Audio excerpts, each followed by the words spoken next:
नमस्कार मेरे प्यारे बच्चों। जैसा कि आप सभी को पता है, यूपी ट्रिपल एससी पेट का एग्ज़ाम 2-3 दिनों के अंदर हो ही जाएगा। मेरी तरफ से सभी छात्रों को शुभकामनाएं। आप सभी लोग बहुत अच्छा मेहनत कर रहे हैं। भगवान आप पर कृपा बनाए रखे। तो आइए शुरू करते हैं कुछ इम्पोर्टेंट्स वीडियो।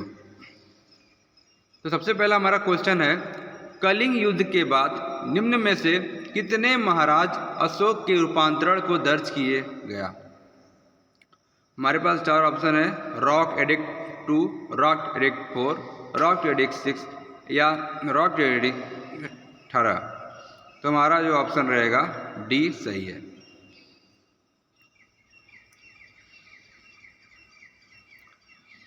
अशोक के शिलालेख किस लिपि में खुदे हुए हैं? अशोक के शिलालेख किस लिपि में खुदे हुए हैं? हमारे पास चार ऑप्शन है, पहला है मगधी, दूसरा ब्राह्मणी, तीसरा पाली, चौथा देवनागरी लिपि।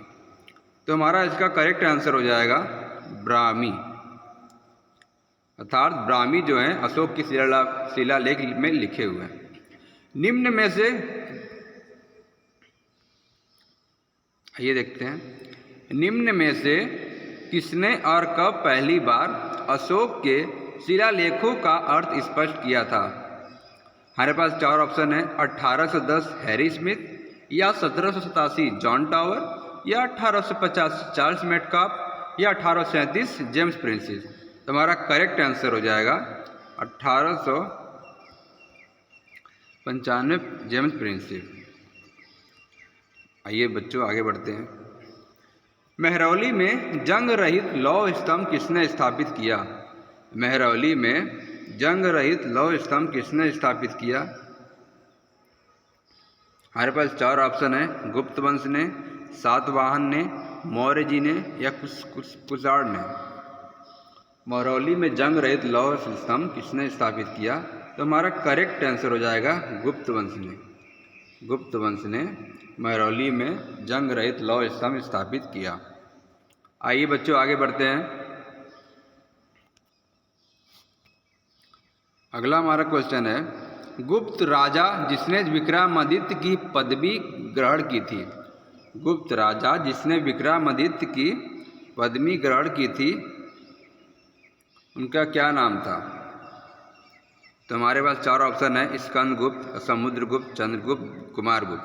तो हमारा करेक्ट आंसर हो जाएगा चंद्रगुप्त जी ने विक्रमादित्य की पदवी ग्रहण की थी। एक बार फिर से पढ़िए, चंद्रगुप्त ने विक्रमादित्य की पदवी ग्रहण की थी। आइए आगे बढ़ते हैं। हरिसेन निम्नलिखित राजाओं में से किसका राज कवि था?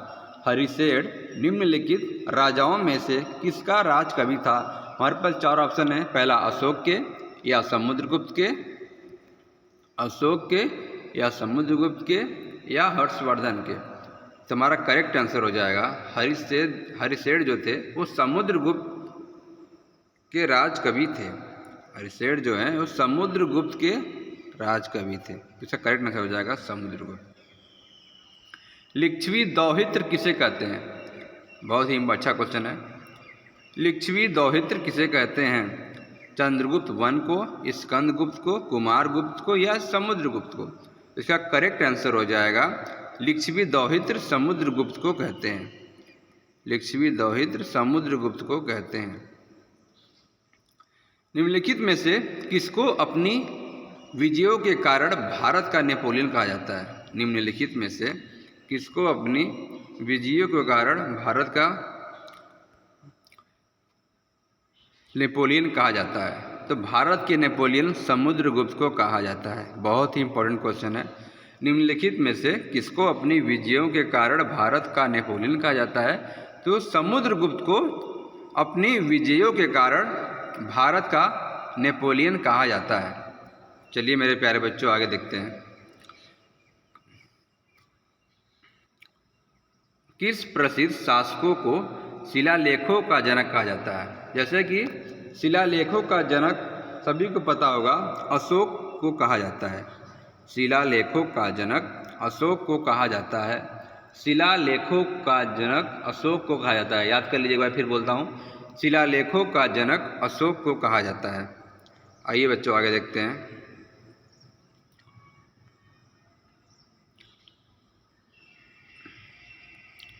निम्नलिखित में से किसे लड़ाकू पेशवा कहा जाता है? निम्नलिखित में से किसको लड़ाकू पेशवा कहा जाता है? तो हमारा करेक्ट आंसर हो जाएगा बाजीराव प्रथम को लड़ाकू पेशवा कहा जाता है। मैं चारों ऑप्शन कम बोल रहा हूँ क्योंकि ऐसे कन्फ्यूजन होगी, इसे याद करने के लिए। बाजीराव प्रथम को लड़ाकू पेशवा कहा जाता है, जैसा कि नाम में ही लिखा है बाजीराव और लड़ाकू, तो इससे भी आप याद कर सकते हैं।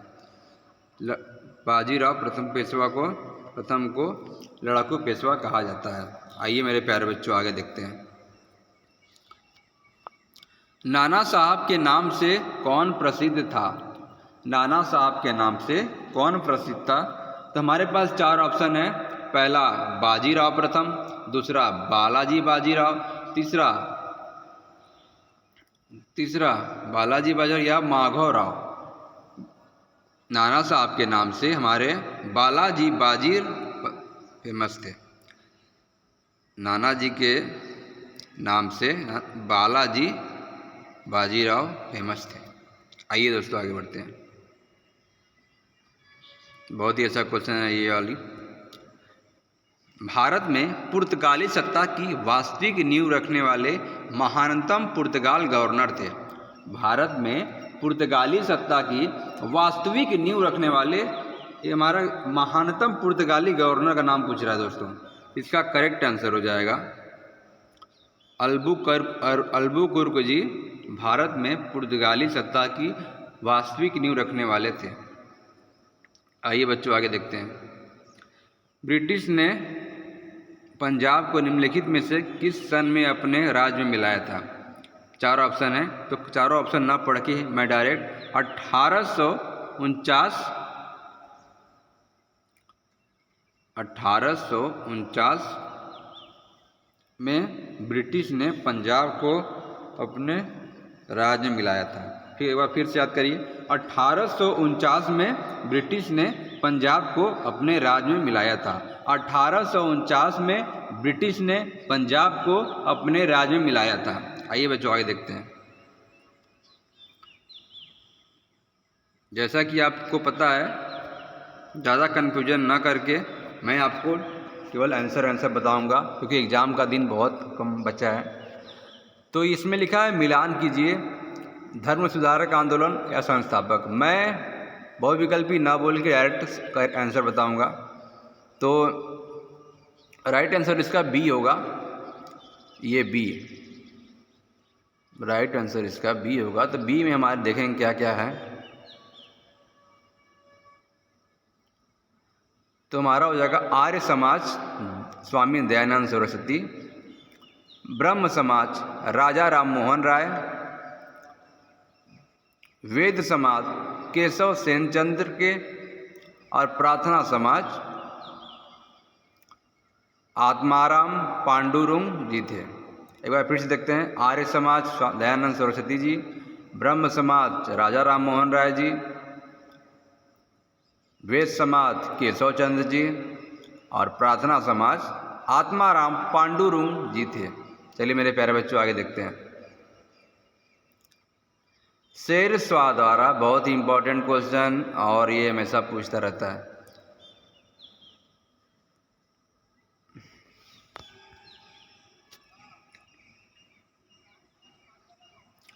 शेर शाह द्वारा निर्मित ग्रैंड ट्रंक रोड पंजाब किसके साथ जोड़ती है? बहुत ही अच्छा क्वेश्चन है।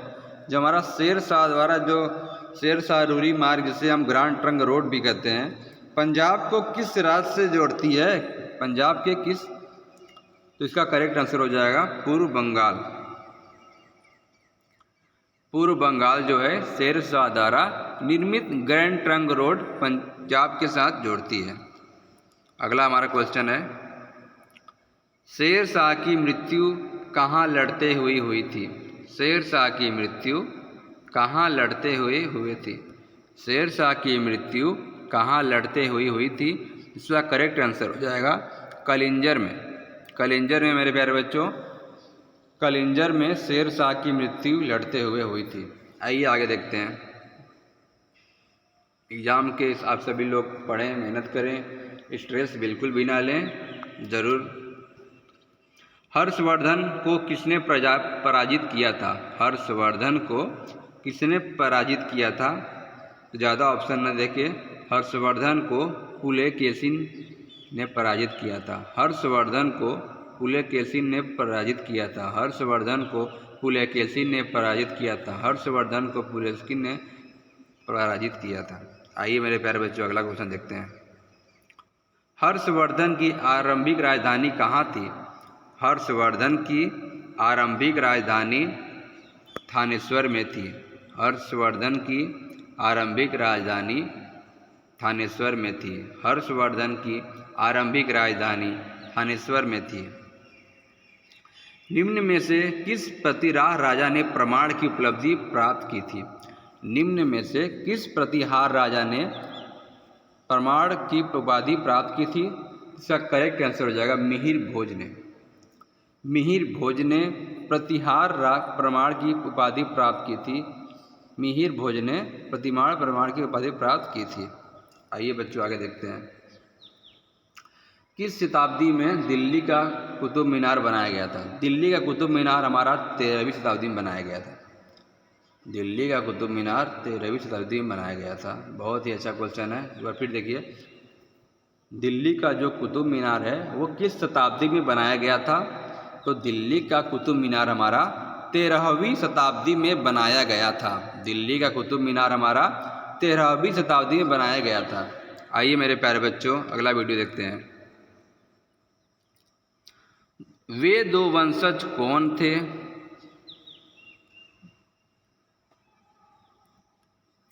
वे दो वंशज कौन थे जिन्होंने खिलजी शासकों को तत्काल पहले और बाद में शासन किया था? इनका कहना है कि वो खिलजी शासकों के तत्काल पहले और बाद में शासन किया था। वे दो वंशज कौन थे? तो बहुत इंपॉर्टेंट क्वेश्चन है। तो हमारा जो मेन उसका ऑप्शन हो जाएगा गुलाम तथा तुगलक। गुलाम तथा तुगलक वे वंशज थे जिन्होंने खिलजी शासकों से तत्काल और पहले शासन किया था। एक बार और देखिए, वे वंशज कौन थे जिन्होंने खिलजी शासकों से तत्काल पहले और बाद शासन किया था?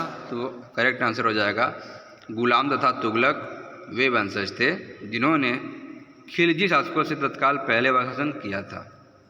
बहुत अच्छा।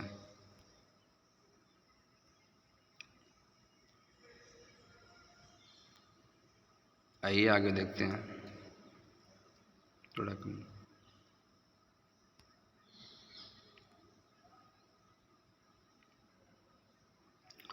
अगला हमारा क्वेश्चन है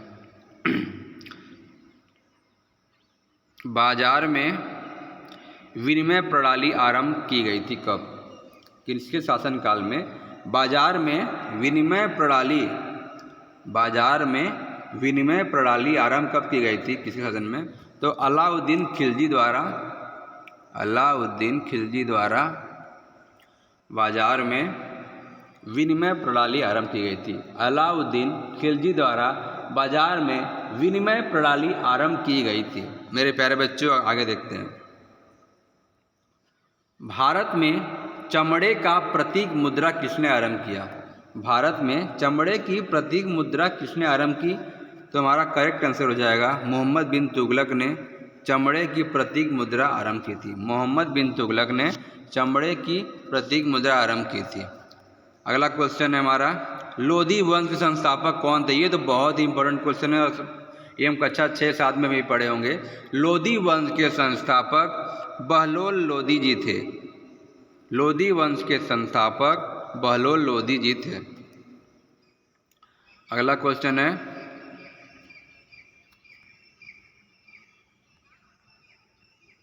भारत में प्रथम मुगल शासक कौन था? भारत में प्रथम मुगल शासक बाबर था। भारत में प्रथम मुगल शासक बाबर था। भारत में प्रथम मुगल शासक बाबर था। भारत में प्रथम मुगल शासक बाबर था। चलिए मेरे प्यारे बच्चों आगे देखते हैं। भारत का प्रथम मुगल बादशाह कौन था? शासक हमारा बाबर था और बादशाह भी बाबर था। जिसकी शासन होती है वही तो बादशाह बनता है, जिसकी शासन होती है वही तो बादशाह बनता है। तो जो शासक रहेगा, भारत में प्रथम मुगल शासक बाबर था और शासक भी बाबर थे। पानीपत की तृतीय लड़ाई किसके मध्य हुई थी? ये क्वेश्चन पता ही होगा आपको। दो सेनाओं के बीच थी। पानीपत की द्वितीय लड़ाई किसके बीच हुई थी? तो इसका करेक्ट आंसर हो जाएगा अकबर तथा हेमू के बीच हुई। पानीपत की तृतीय लड़ाई अकबर तथा हेमू के बीच हुई थी। पानीपत की द्वितीय लड़ाई अकबर तथा हेमू के बीच। पानीपत की द्वितीय लड़ाई 1556 ईस्वी में अकबर तथा हेमू के मध्य हुई थी। आइए मेरे प्यारे बच्चों, आगे देखते हैं।